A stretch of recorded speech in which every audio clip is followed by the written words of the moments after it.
So, I mean, I'm thinking now of what Gadsad wrote about in the Mind Virus, but I'm also thinking about maybe just the movie V for Vendetta, that there are ideas. I traffic in ideas. That's what I do, right? And I really believe that if we have the right ideas in place, humans can do amazing things. And if we have the wrong ideas in place, we can do some really awful things. This is a critical moment in history where it feels to me like somebody is pushing hard to get this mind virus out and installed. And I look at it from every angle, Peter, and I can't find its benefit. Not to us as a culture, not as a species, not to individuals. They're all abstract. I can't find any concrete benefits that I can really point to. What again, help me understand, help all of us understand what are the benefits here that are perceived by the people I'm trying to reach? Okay. So I'm gonna steelman this. So the real answer to your question before I steelman it is not only are there no benefits, it is divisive, hurtful, dangerous. Like I talked about at the beginning of the hour, it's painful to me personally, and we've lost friends over this. We've lost. Just think about looking at people in terms of race instead of character, being told that to be colorblind is a microaggression, or to be told that quote unquote we're all Americans is a microaggression, or it's dangerous, it's divisive, it's hurtful, it's destroying the meritocracy, it's destroying our institutions, it's dimming the shining city, the lights of the shining city upon a hill. It's an unmitigated, unprecedented catastrophe. And we also know my very dear friend Faisal Amutar from Ideas Beyond Borders. He has told me, and I'm not revealing any confidence when I tell you this at all, that China and Russia are behind BLM propaganda. They go through the Middle East and they pump it out. We know that the Confucius Institute, which is just a very benign sounding name, you can look into the Confucius Institute if you haven't. They're on campuses, and what they do, their efforts to promote propaganda, but specifically one type of propaganda to win by dividing. That's Sun Tzu, Lao Tzu. Now I'm going to try to steelman that. Two things, Chris. First of all, I don't know your sexuality. I think I met your fiance a long time ago, but you're cis white hetero male, right? Mm-hmm. Okay, well, there you go. That's part of the problem. So you're operating from a reality lens in which in the literature, it's called privilege preserving epistemic pushback. You want to preserve your privilege at all cost, and you want to create mental models and structures to prevent the liberation of other people from exercising their liberties, and not their liberties, to prevent people, to keep people down. You want to keep people down because of who you are. That's the other thing. It's the problem of whiteness in which you participate. And you also have guys like Boghossian on, and you have other people in the space, and these people are clearly morally tainted. So you're morally tainted by proxy, in addition to your immutable characteristics preventing you from seeing the truth. So that's one thing. The second thing is the lens of analysis by which you used, like when you asked me about the success of various universities or countries or where this has worked, the lens of analysis is not correct. Again, this is the steelmanning position. The lens of analysis is your lens of analysis is to historical oppression, bigotry, racism, discrimination, etc. And it may not be possible for you to understand that because you're epistemically limited, because you've just grown up with privilege your whole life and all you want to do is preserve that privilege. I don't know your financial status, but if you're wealthy, that's a mark against you. You're clearly educated, that's another mark against you. So you just reek of privilege, and you won't want to give your privilege up. So you trying to figure out what the benefit of the ideology is, it would be like, I was going to say, people say the singularity is like an earthworm trying to understand the symphony, but it's even worse than that. You just do not have the epistemic capacity to understand. So you had your age before, and now it's time to let people with other variables take over the society. It's time for you to die. Basically, it's time for you to live and be immiserated in poverty, disease, and despair. Because I that'll mean, balance this all out. well, that's Right. equity, right? That's equity, because that is equity, actually, because previously white, cis, hetero, well-educated men had privilege in society, and now that's not the case. By the way, why is it that if there's systemic disgrace, racism in the society and it's ubiquitous, why is it not in sports? Why is it not in basketball? Why is it not in the music industry? Why is it, and why do we see things like that? Again, the problem inherent in that question is that is everybody goes into a discourse with a certain set of assumptions. Their claim is that you are limited to understanding the truth based upon who you are, based upon some exogenous characteristic like your whiteness, and then you have to quote unquote participate in whiteness. Does that I answer have a your more, question? yeah, it does. That was brilliant. And I really appreciate that because it gives me something to sort of frame against. I have a very profound problem Okay. in my understanding of all this, and it's pretty core. And that is that I'm old enough and I've also been brave enough to have done a lot of self-introspection and inner work and understand where my edges are. And Peter, every single moment of growth I've had has come because I experienced some sort of painful adventure or misadventure. Okay. So I equate personal development with coming up against hard times. And what you're telling me is that people want to manufacture hard times for me, but it has nothing to do with whether I've screwed up or not. That I'm just going to experience hardness. So hardness all on its own without a lesson involved, well, that's just stupid. But I really ran up against this when I had um, and I almost accidentally hired somebody where it came in where they were really serious about this.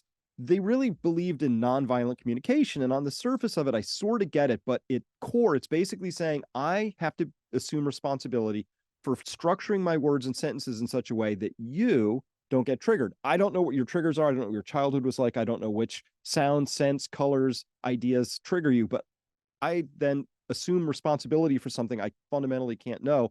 And on the basis of that, I'm going to make sure that you, if I do it well, you will never experience a moment of discomfort in my presence, which means I've signed up to something which says, hey, Peter, our deal, we're never going to grow.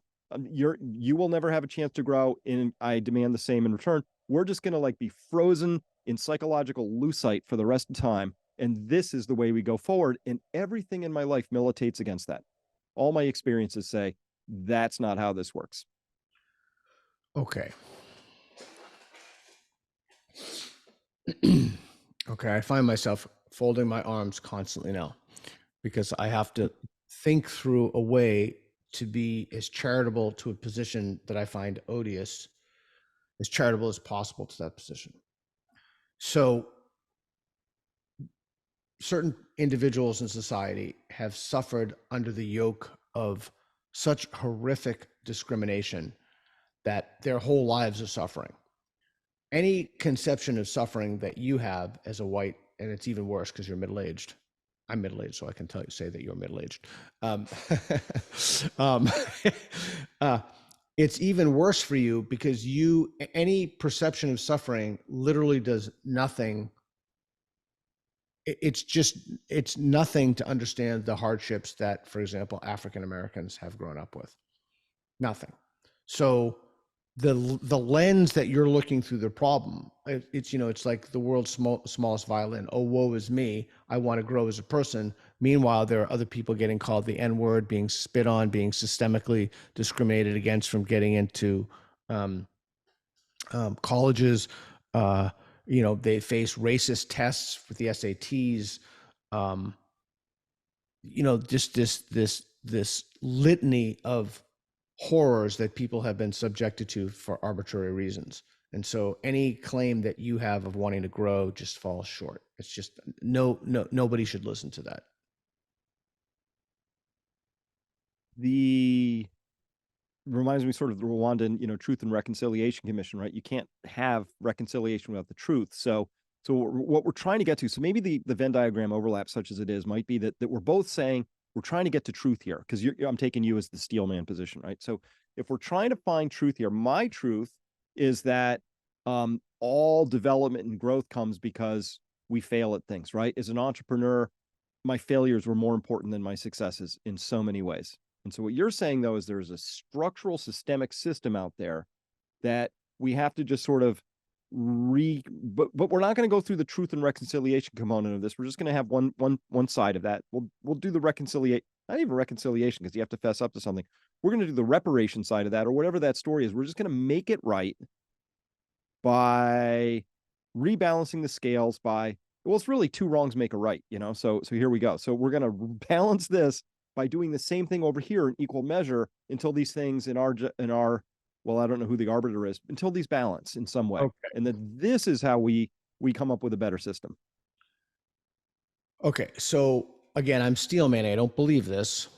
Uh, so this is very, very important. So okay. So before I steelman, let me just give some background, some theoretical background, so that people can understand this stuff. And there's a great book. There are a bunch of great books. Helen Pluckrose is very operative in this space. She wrote an article, I think 2017 or so, how French intellectuals rule in the West. So if any of your guests or any of your viewers want to learn more, she also wrote Cynical Theories with James Lindsay, which explains this. And there have been many, many subsequent books that have done a fantastic job on this. I mentioned Andrew Doyle's The New Puritans, which is just extraordinary. It's like looking at this from the future and seeing what the problems were as they manifest themselves. Okay, so here's part of the problem. So it's not that. You have at one point you switched in that explanation to say my truth. So you're dealing with a few things. You're dealing with a subjectivity, my truth, your truth. It's called standpoint epistemology. You have your truth, I have my truth. But the other problem is that these people, the people who participate in the ideology, are making very specific claims about reality. And those are objective claims, and they're measurable and demonstrable. So, for example, one of the claims is that every disparity in outcomes is due to systems. I mentioned that before, but it's a key claim because I'm going to go back to that because it's an objective claim. It's a claim about reality. But it doesn't fare very well when it comes. And there was just somebody who falsified a lot of data about systemic violence and the police. And if you want to learn more about that, Matt Thornton has a great book that I wrote the forward for, or the afterword, called The Gift of Violence. Okay. This isn't, you're not talking about Eric Stewart right now, right? I just pulled this up too, this New York Post article. That's professor fired for faking systemic racism data. Right. 6 studies retracted. It's bad. We could go through it, but is that who you're talking about? Well, that's very important because cities burned because of his falsified data. And I was been warning people how easy it is to get fake data in, and why journals publish morally fashionable things. Since I wrote, James Lindsay and I wrote The Conceptual Penis as a Social Construct in 2017. And so now people look at that. That's why that's the legitimacy crisis. This conversation is full circle. That's why we need not only institutions we can trust, but bodies of knowledge and scholarship and literature that we know have been vetted, that we know that the best people have tried to falsify this data, that is not morally fashionable. And when people pointed that out, they were excoriated. You're a racist, you're a Nazi, you're a homophobe, the usual suspects. Keep in mind, this is a very small percentage of the people, percentage of the population, many of whom are found in academia. But let's go back to the other thing. We have a bunch of separate problems. One of the problems is that you're making a claim. If I make a claim that everybody's lived experience, particularly those with moral oppression markers, should be listened to, and so as an example, like if we want to figure out, are African Americans pulled over by the police more than other people? What's the best way to do that? Is the best way to do that to listen to the experiences of African Americans, which could be certainly considered to be one data point, or is it like to look at body cams, look at like how do we figure out what the best way to look at that data is, and what role should lived experience be? Should the lived experience of African Americans who tell us that they're pulled over by the police more, should that cause us to do a more rigorous data analysis and look at the evidence and then make public policy prescriptions as a consequence of the results of that evidence? The problem is that you're trafficking in two contradictory ideas at once, and I'll tell you how that's adjudicated. You're trafficking in the idea that everybody's personal feelings. It's called a subjective turn, a turn towards subjectivity and away from objectivity. Those should be given primacy in one's intellectual, social, and personal life, sexual life, every arena of one's life. Which is interesting, actually, when you get to dating trans men and being gay or being trans women. I mean, it leads to some fascinating things. But the other problem is that you're making objective claims about reality. For example, you know, a certain percentage of I'm trying to use the same examples that I made before. Oh yeah, the systemic racism. That's the only factor. And you're making claims about biology. You're making claims that men can be women, et cetera. So you're making claims that are objective, while at the same time denying and demeaning objectivity and objective truth. The way that they get out of that is absolutely fascinating. Is they don't subscribe to the law of non-contradiction. So it's not a problem if there's a contradiction in their thinking. Whereas for you and me, we share. We may disagree. I don't really know what your politics are, but I'm sure if we dug within a few minutes, we could find some substantive disagreements. But we would agree upon how to adjudicate and figure out what's true about that, because we agree upon the basic framework of, well, how do you figure something out, right?